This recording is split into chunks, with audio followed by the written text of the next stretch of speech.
Oh well, the first thing I do is find where I can actually weld to. So I'm about to cut it off there, and this bit here's a great reference point to save.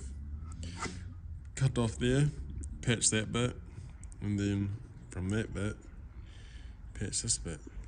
Do it in 2 bits, possibly 3. I might do that bit in one, and this bit in another. Yeah, I have places where I can start from. So then you cut all that rusty stuff away, and then make the template.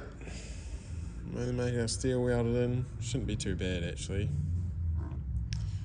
Definitely want to get it done today though. Dude dropped off him power catcher for me to plastic weld and weld a lug on to his sunshade in the boot. And he's gonna drill the holes for my buddy lift. He's gonna drill the holes and trying to bolt it down. How good's that to be secure today? Fuck yeah. Get into this bloody hole. Well, Thursday morning. Yesterday's theme was to vlog me fixing this. That did not happen. But what did happen was I now have bolts in my scissor lift. How bloody good. How freaking good. I got 6 out of 8.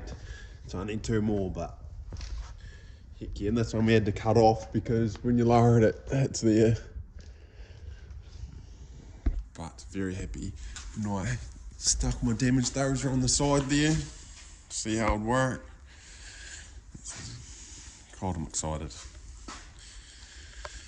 But yeah, that was me mucking around playing with that last night instead of doing me Honda.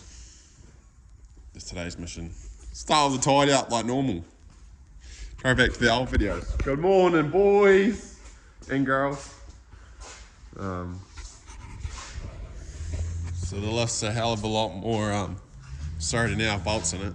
I was definitely living life on the edge, not having that bolted down, but hey, I got all excited. And I was reading some rams and stuff, and this thing is made in France. Oh yeah, there's rams there. Made in France. It says made in France on this thing somewhere as well. I used to notice. Made in France. Out of it. Ain't no Chinese equipment in here, boys. Lol, that's Chinese. That'll be Chinese. All that's Chinese. Don't know about the Morky stuff, if that's made in China or not. But yeah. Oof. Very happy with it. But yeah, my rams leak like hell. So my mate said just pull the pins out and drop the rams off at any hydraulic place and they'll reseal them. I'll just keep topping around with all 8 doors.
Just decided to make it one less piece cut out. I left this rusty top piece. It's not that bad, but if I don't cut that bit out, then this piece requires one less fold, and then I won't have to stretch or shrink it to that shape. I can just cut it out to that shape, and then weld that in, and then just patch this bit as a strip.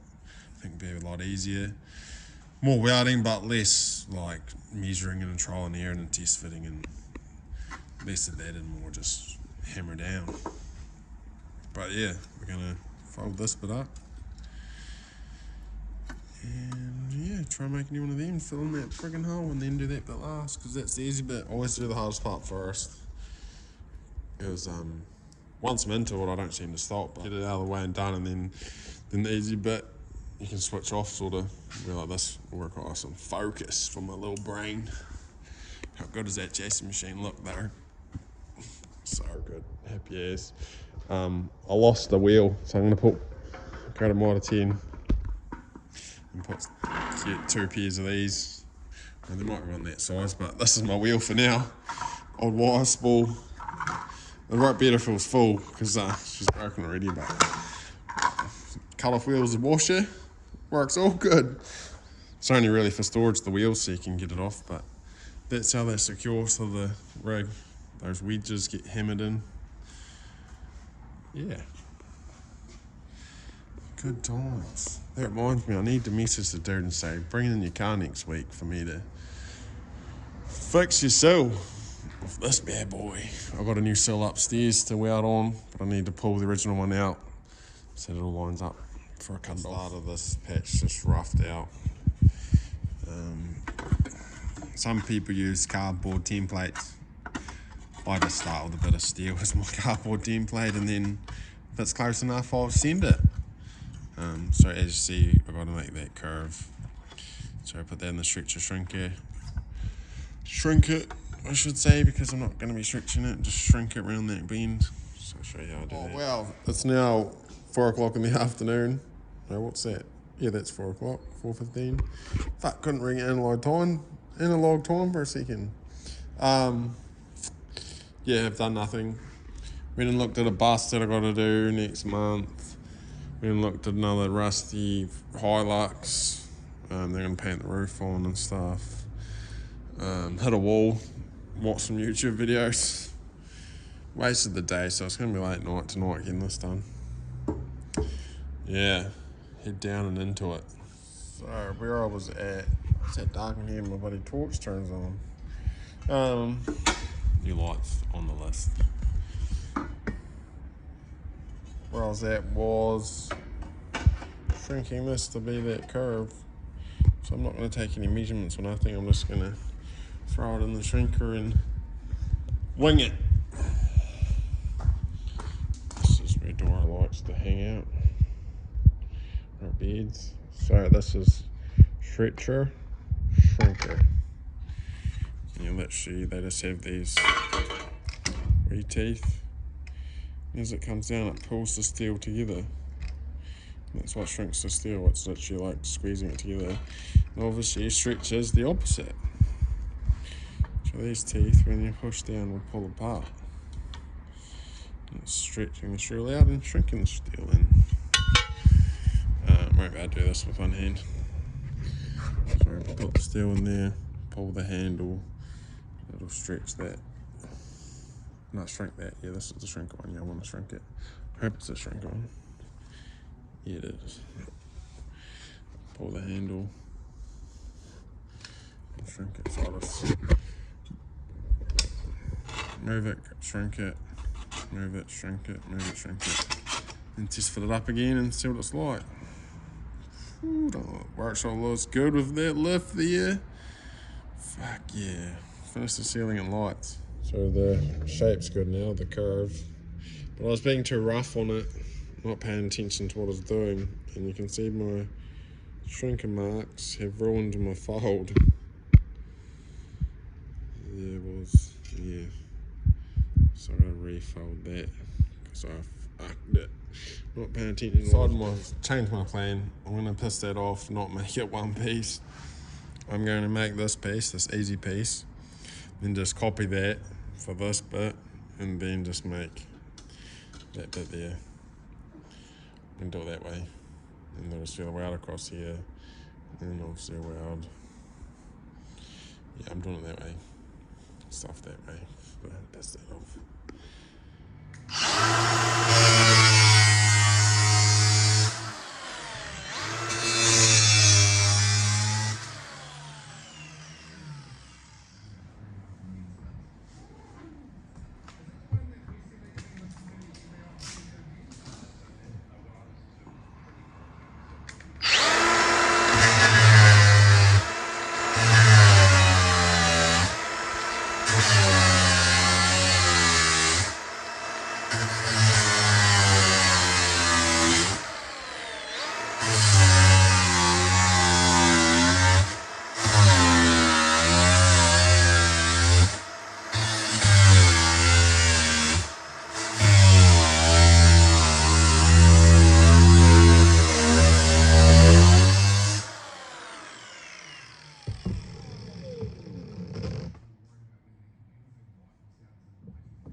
So this is just a bit of old copper pipe that I flattened out. I just used it on the back side of my welds because I had a bit of a gap through the middle there. Yeah, and then I'll just trim that to size and shape. The cut off wheel into the harder bit. I think I'm just going to do that for that bit and then from there build off that other bit. So that's that new bit welded in and trimmed up. The basic shape, and there's my other reference point that's original, so it is the right shape, and then to make it from there to there the same. I don't know what, got a bit carried away there, a bit of weld there, but the rest of it's right, and I'll just get in there with my belt sander, run it along there, and it'll look factory as. Yeah, a bit of a shitty place to put the weld, but that's what I did. Really, I should have put another fold in and rounded it along here, but that's not what I did. I should probably do that for this one, but it's not that bad to grind all that up. So I just can't bother mucking around with the patches. Rather muck around grinding up welds than getting that curve into this piece. So if I just make it 2-fold rather than 3, it must be easier to work with. But that's my rant for the day. Losing my mind a wee bit. So I got that all welded in and ground up. That should ground up way easier to get in that. What do you call it? Like that V in a concave, but I think it ground up that weld grounded up way nicer than I thought it would. I'm so happy as with that. It's kind of the right shape. Our reference points there. So that bit's new from there, and then that bit's new from there to there. It's not perfect, but the window sits on this bit, not this. So that sort of, I think it might just be channel for water to run, I don't know. Water probably actually sits there, it's probably why it rusted out. But yeah, we can't see.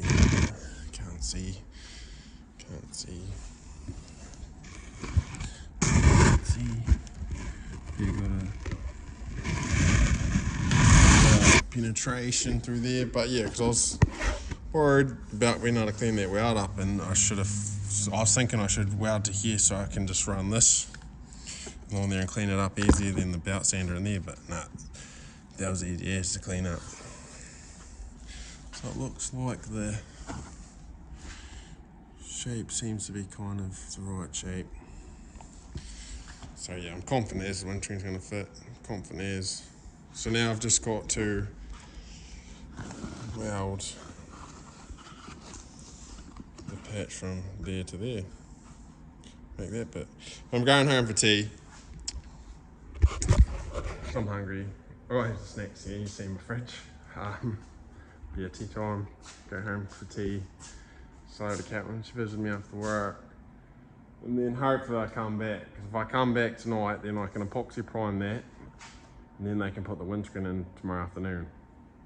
So I had another job for the Windscreen boys a few weeks ago that I was slow getting it back to them. I didn't paint it till Friday morning, so they, there's a customer without their car and stuff. So I really need to come back so that the customer can have their car back and the Windscreen boys can have it out of their workshop.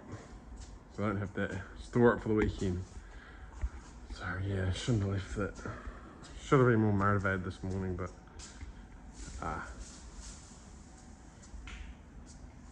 it'll get done. It'll get done. I'll come back. Oh well, back from dinner. It's bloody cold in here, so heat pumps are cranking. God, it's freezing. Don't actually know the temperature. Well, it's 10 degrees. Got this bit of scratch there. There's just another couple of bits there. This one here is almost the perfect size to weld in here. It's a wee bit short, but we're just going to fill that with weld. I could cut up my first template piece, but I want to use this bit and fill it with weld. So this is meant to have like another wee fold here and stuff. That bit there, but it'll never get seen. It does not need it, so it's just going to be straight. Yeah, into it. So that's that patch welded in now. So it ends up doing that in 3 pieces. 1 piece 2-piece, 3-piece. Grind that up, and then bare metal the rest of the flange. Epoxy prime this, and I'm going to epoxy prime this ugly patch here once I grind that up a wee bit more too. Just because that was hideous, that big old wart in the middle of the roof there. Yeah, good times. It's warm in here now. How good are heat pumps? That's that all ground up, ready to epoxy. Got these weird clips in the middle, or on either end, sorry. But yeah, relatively the right shape. Good enough. Good enough. And I'm not gonna clean that up anymore because that'll be a hole. I don't know how that got so rusty. That's pretty bad.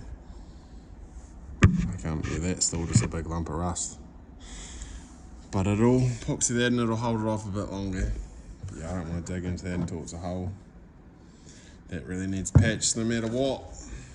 If it ain't doing that, that'll probably be another $200 to patch that. Oh, plus dropping the head liner. So I don't light everything on fire. Yeah, I'd probably 240, 320, 360. Depends on what kind of mood I'm in, and then to paint a roof's $400. But yeah, I really need to write like a price list because fuck, sometimes I charge like $90 or something, and then if I'm having a shit day or something, or someone else comes in, or it's a nice car or something, that same $90 job might be an $800 job for somebody else. So I really need to write a price list because yeah, I don't charge by the hour. I just charge per job. Per bloody job. Because I fuck around far too much to charge by the hour. Like this. This took me all fucking day, but until like 4 o'clock, I was fucking around doing other shit. Epoxy that, have a tidy up. I'm gonna leave this heat pump on because it's blowing right at it, so make sure it's 100% dry for Friday for them to put the windscreen in. And that one I'm probably gonna turn off because it mainly just gets out the door anyway. Oh well, that's home time. Brushed in the spots on the roof there. Yeah, that'll do. That'll do. Tomorrow morning, throw the bonnet on, have a tidy up, then bring in that back Falcon because the owner was looking for a boot lid and couldn't find one. I found one for $360, but I'm gonna fix that one for $180 and paint it for $300, and then paint the spoiler for $120. So $600 job out there. And the one boot lid I found for $360 wasn't black, so then I'd have to pay $360 plus $300 to paint it, $660. So this way, saving $60 and getting the spoiler painted. So yeah, he's happy with that. But yeah. Oh, bloody torch lights on. One of my recent videos got 222 views, and I've only got 46 subscribers. So if you make it to the end of this video, make sure you're subscribed. Because that's like nearly 200 people that have viewed it and haven't subscribed. Yeah. Don't know what time I'm going to get here in the morning. We'll find out in the next vid.